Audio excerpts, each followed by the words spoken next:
তুমি কি কখনো ভেবেছ যাকে তুমি মন থেকে মুছে দিতে চাইছ সে কেন বারবার ফিরে আসে রাতের বেলা একা ঘরে ঠিক যখন সব চুপ হয়ে যায় তখন কেন তার কথাই মনে পড়ে তুমি চেষ্টা করেছ অনেকবার করেছ নতুন গান শুনেছ নতুন জায়গায় গেছ বলেছ এবার ভুলে যাব কিন্তু সেই মুখ সেই গলার স্বর সে একটা মুহূর্ত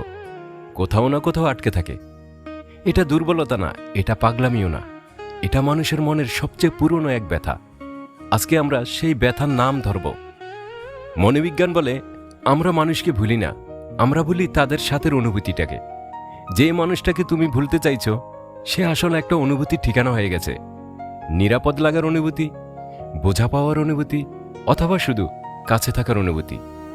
সে চলে গেছে কিন্তু সেই অনুভূতিগুলো এখনো তোমার ভেতরে বাস করছে আর তুমি যখন তাকে মনে করো আসলে তুমি সেই হারিয়ে যাওয়া অনুভূতিগুলোকে খুঁজছ একটা কথা বলি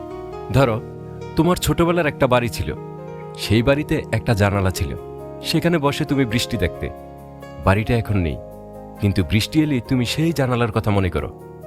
মানুষটা তোমার কাছে সেই জানালার মতো সে নেই কিন্তু সে তোমাকে যা দিয়েছিল সেটা তোমার ভেতরে গেঁথে গেছে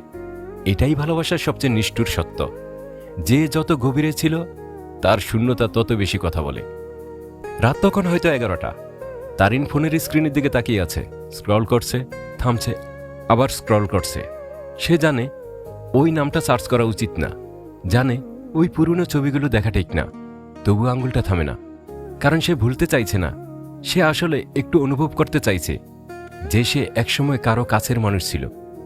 তুমিও কি কখনো এই তারিনের মতো রাত পার করেছ এইখানে একটা কথা মনে আসছে ভুলতে না পারার পেছনে একটা কারণ আছে যেটা আমরা প্রায় কেউই বুঝি না সেই কারণটা তোমার দোষ না আর সেটা বুঝলে তুমি নিজেকে আর এত কষ্ট দেবে না একটু পরেই বলবো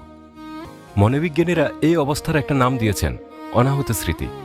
মানে হলো এমন স্মৃতি যেটা তুমি চাও না তবুও আসে এই স্মৃতিগুলো আসে কারণ তোমার মস্তিষ্ক এখনও সেই অভিজ্ঞতাটাকে শেষ বলে মেনে নেয়নি সে জানে কিছু একটা ছিল সে জানে সেটা আর নেই কিন্তু সে বুঝতে পারছে না কেন নেই তাই সে বারবার সেই ফাইলটা খোলে দেখার চেষ্টা করে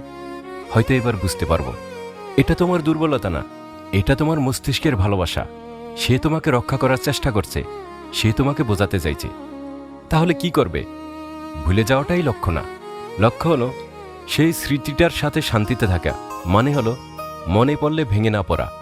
মানে হলো সে ছিল এটা সত্যি সে নেই এটাও সত্যি আর তুমি এরপরও আছো এটাই সবচেয়ে বড় সত্যি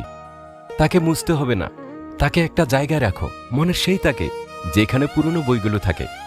মাঝে মধ্যে ধুলো পড়ে কিন্তু সেটা তোমার পথ আটকায় না তুমি একদিন ঘুম থেকে উঠবে সেদিন সকালে তার কথা মনে পড়বে না এটা হঠাৎ হবে কোনো চেষ্টা ছাড়া কোনো দিনক্ষণ জানা ছাড়া সেদিন তুমি বুঝবে ভুলে যাওয়া মানে মুছে ফেলা না ভুলে যাওয়া মানে সেই ব্যথাটা আর তোমাকে শাসন করে না সেই দিনটা আসবে তোমার জন্য আসবে পরের ভিডিওতে আমরা কথা বলবো এমন একটা বিষয় নিয়ে যেটা তুমি হয়তো কাউকে বলনি যে মানুষটা চলে গেছে তাকে কি তুমি সত্যিই ভালোবাসতে নাকি তুমি ভালোবাসতে সে তোমাকে যেভাবে অনুভব করাতো সেটাকে এই প্রশ্নের উত্তর অনেক কিছু বদলে দিতে পারে পরের ভিডিওতে দেখা হবে নীরব সত্য চ্যানেলটি সাবস্ক্রাইব করুন এবং নোটিফিকেশন অন করে সাথেই থাকুন আল্লাহ হাফেজ।